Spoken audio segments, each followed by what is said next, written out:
Assalamualaikum warahmatullahi wabarakatuh. Perkenalkan, nama saya Sunarmi, NPM 920114021111002, Fakultas Keguruan dan Ilmu Pendidikan Prodi Biologi Universitas Sintuu Maroso Poso. Materi saya pada kali ini yaitu tentang populasi. Pengertian populasi. Dalam Kamus Besar Bahasa Indonesia, populasi memiliki arti seluruh jumlah orang atau penduduk di suatu daerah. Melalui penjelasan tersebut, dapat diartikan populasi adalah sebutan untuk orang-orang atau penduduk yang berada dalam satu wilayah tertentu. Populasi juga dapat diartikan sebagai sekelompok individu dengan karakteristik serupa atau spesies yang hidup di tempat yang sama dan memiliki kemampuan untuk memproduksi antara mereka sendiri. Karakteristik populasi. Populasi mempunyai sifat-sifat yang dapat diukur secara statistik dan bukan dari sifat-sifat individunya. Di antara sifat-sifat tersebut ialah: yang pertama, kepadatan; yang kedua, natalitas; yang ketiga, mortalitas; keempat, distribusi umur; 5, potensi biotik; 6, penyebaran; dan 7, bentuk pertumbuhan. Selain itu, pola populasi mempunyai sifat-sifat genetik yang langsung berhubungan dengan ekologinya, antara lain kesanggupan penyesuaian, kesuburan, perkembangbiakan, dan ketahanan. Sifat-sifat populasi yang tidak ada pada individu, komponennya disebut atribut kelompok. Sifat-sifat yang ada pada individu, komponennya disebut atribut biologis seperti perkembangan atau life history. 1. Pertumbuhan populasi. Populasi memiliki pola-pola pertumbuhan khas yang disebut sebagai bentuk pertumbuhan populasi. Untuk keperluan perbandingan dapat diajukan dua pola dasar yang berdasarkan pada gambar aritmatik berbentuk kurva pertumbuhan, seperti kurva pertumbuhan berbentuk Y dan S. Adanya kurva pertumbuhan ini sekaligus juga menunjukkan adanya fluktuasi dalam pertumbuhan populasi. Beberapa faktor pembatas fisik dapat bertindak sebagai pemacu adanya fluktuasi pertumbuhan populasi. Populasi cenderung berfluktuasi di atas dan di bawah daya dukung.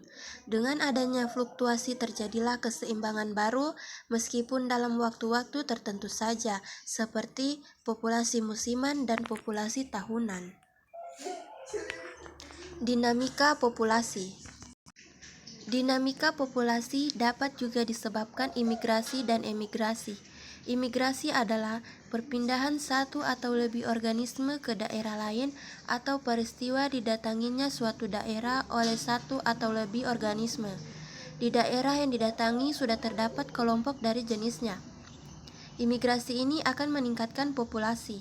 Emigrasi adalah peristiwa ditinggalkannya suatu daerah oleh satu atau lebih organisme, sehingga populasi akan menurun. Secara garis besar, imigrasi dan natalitas akan meningkatkan jumlah populasi, sedangkan mortalitas dan emigrasi akan menurunkan jumlah populasi. Populasi tumbuhan dapat berubah, namun perubahan tidak selalu menyolok. Pertambahan atau penurunan populasi dapat menyolok apabila ada gangguan drastis dari lingkungannya, misalnya adanya penyakit, bencana alam, dan wabah hama.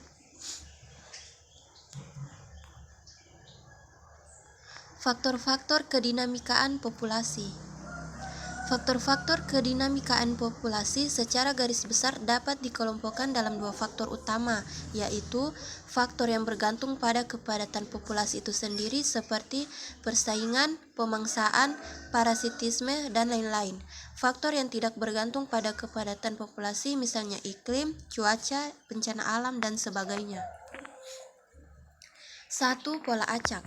Penyebaran secara acak dapat dilihat jika jarak, lokasi, sembarang tumbuhan tidak mempunyai arah dan posisi terhadap lokasi spesies yang sama. 2. Pola mengelompok.